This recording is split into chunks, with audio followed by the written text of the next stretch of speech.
Dear students, in our last lecture we had discussed about the Maslow's need hierarchy theory of motivation, and in our today's lecture we are going to talk about another motivational theory which is very famous and proposed by Herzberg, and this theory is called Herzberg's theory of motivation, and sometimes it is also known as two-factor theory of motivation. Uh, in 1959, Herzberg, who was a behavioral scientist, proposed a two-factor theory or the motivator hygiene theory. According to Herzberg, there are some job factors that result in satisfaction, while there are another job factors that prevent the dissatisfaction. So, according to Herzberg, if we see, the opposite of satisfaction is no satisfaction. It is not dissatisfaction, it is no satisfaction, and the opposite of dissatisfaction is no dissatisfaction. Herzberg actually classified these job factors into two categories. One is hygiene factor, another is the motivational factor. Talking about the hygiene factors are those job factors which are essential for existence of motivation at workplace. These do not lead to positive satisfaction for long term, but if these factors are absent, if these factors are non-existent at a workplace, then they lead to the dissatisfaction. So we can say that hygiene factors are those factors which, when adequate or reasonable in a job, pacify the employees and do not make them dissatisfied. These factors are extrinsic to work, and hygiene factors are also called as dissatisfiers or maintenance factors. So as they are required to avoid dissatisfaction, they are also known as maintenance factor. These factors describe the job environment or job scenario. The hygiene factors symbolized the physiological needs which the individual wanted and expected to be fulfilled. So we can say that hygiene factors may include the pay, company policy and administrative policies, the fringe benefits, the physical working conditions, status, the interpersonal relationship, job security, etc. Like if we talk about pay, so the pay or salary structure should be appropriate and reasonable in the organization, and it must be equal and competitive to those in the same industry, in the same domain. So it means like the pay structure, what I am getting as a employee in my organization, at least it should be at par with the other employees who are working in the same domain but in other companies of same industry. So then company policy and administrative policies are also considered as the maintenance factor. The company's policies should not be too rigid, they should be little flexible, and they should be fair and clear. So this should not happen that for one person the policy is different and for another person the policy is different. So it should include flexible working hours, the dress code, breaks, vacations, etc. Then we can also say that fringe benefits, the employees should be offered health care plans, Mediclaim, etc. So benefits for the family member, employee health programs, etc. So these are then if we talk about the working condition, the physical working condition, it should be safe, clean, hygienic. The status of the employee within the organization should be familiar and retained. The interpersonal relationship of the employees with his peers, superiors and subordinates should be appropriate and acceptable too. So there should be no conflict or humiliation element present there. The job security must be there for the employees. So these are the hygiene factors, or these are the maintenance factors. So when they are present in in a particular job, they do not create the satisfaction, like they do not enhance the satisfaction. But if they are not present in a particular job, in that case it results to the dissatisfaction. Next comes the motivational factors. So according to Herzberg, if we see the hygiene factors, cannot be regarded as motivators, as we discussed. They, if they are present in the job, they facilitate the employees to work nicely. But if they are not present, it creates the dissatisfaction. But presence of those factors are not actually regarded as the motivators. So motivational factors, the motivational factors actually yield positive satisfaction. These factors motivate the employees for a superior performance, and these factors are also called as satisfiers. It means if these factors are present in the job, so the employees will be positively motivated. So these are the factors involved in performing the job. Employees find these factors intrinsically rewarding, and motivators actually symbolized the psychological need that were perceived as an additional benefit by the employee. And motivational factors include many of the things, like if an employee is getting recognition or is being praised in the organization, actually it is a motivating factor for the employee. If the employee has a sense of achievement,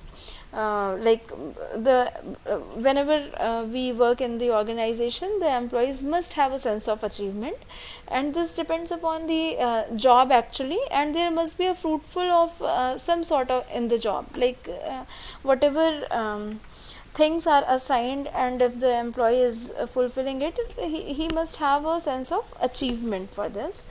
And then growth and promotion opportunities. The growth and promotional opportunities in an organization should be there.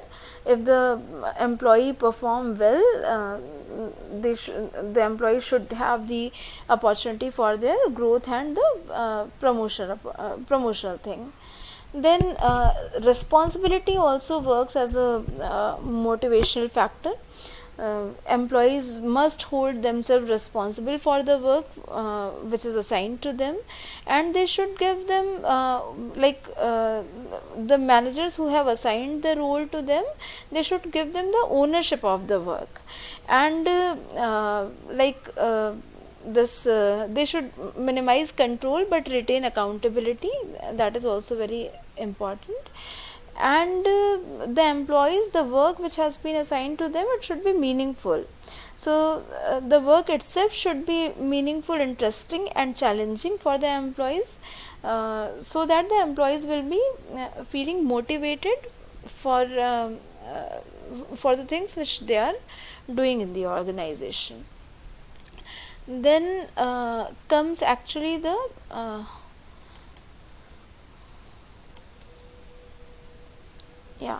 so these are some states of these are some states which is the result of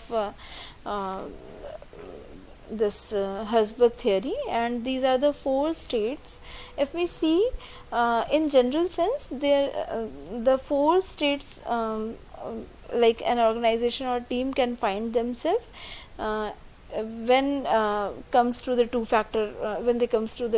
factor theory. One is high hygiene and high motivation. So the column which is high hygiene and high motivation is the ideal situation, and the one which every manager should strive for. Here all employees are motivated and have very few grievances. So like very few complaints are there, very few grievances are there, and this is an ideal situation where the hygiene factors are also adequately present in the job, and the motivating factors are also present in the job in a adequate way. Then second comes the high hygiene and low motivation. So high hygiene and low motivation. So in this situation, if we see, the employees have few grievances, but they are not highly motivated. So an example of this situation is where pay and working conditions are competitive, but the work is not very interesting. So though you are getting the good salary, you have the flexibility of work, but somehow you feel that it is it is not adding value, or there is nothing much to learn in the organization, and you are not the job does not become very interesting for you. So employees are simply there to collect their salary, and there are people who would not like to have a salary in like from the organization where they are not able to get the growth. So the next situation is the third situation, which is low in hygiene and high in motivation. So low in hygiene and high in motivation. In this situation, if we see, employees are highly motivated, but they have a lot of grievances. Like they are highly motivated, but they have lots of grievances. A typical example of the situation is where the work is exciting and really interesting, but the pay and conditions are behind competitors in the same industry. It means the kind of work is very challenging, it is very motivating for the employees, the new kind of things always are available for the employees to work upon, but at the same time it is like the hygiene factors are very low. It means the working condition may not be good, the salary is not at par, or some other things like proper hygiene is not maintained, the cleanliness is not there. So ultimately what happens, the employees feel demotivated. Then the last quadrant, if we see, it is low in hygiene and low in motivation. So this is obviously a bad situation for an organization or team to find itself in. Here employees are not motivated and the hygiene factors are not up to scratch, we can say. So this is actually not a good condition, and employees feel very demotivated when working under such conditions, and they always seek for some good jobs where they can contribute more and they can develop themselves with the good hygiene factor, that is pay and working hours, etc. So now the question comes that how to use this particular model, this Herzberg two-factor theory. So there is two-step process to use the two-factor theory model to increase the motivation of your team. Number one, eliminate job hygiene stressors, and number two, boost job satisfaction. So how a company can eliminate the job hygiene stresses? So the first step to enhance the motivation of your team is to ensure that the hygiene factors are not causing dissatisfaction. It means the adequate hygiene factors are available in the job, and each person will examine hygiene factors through their own unique frame of references.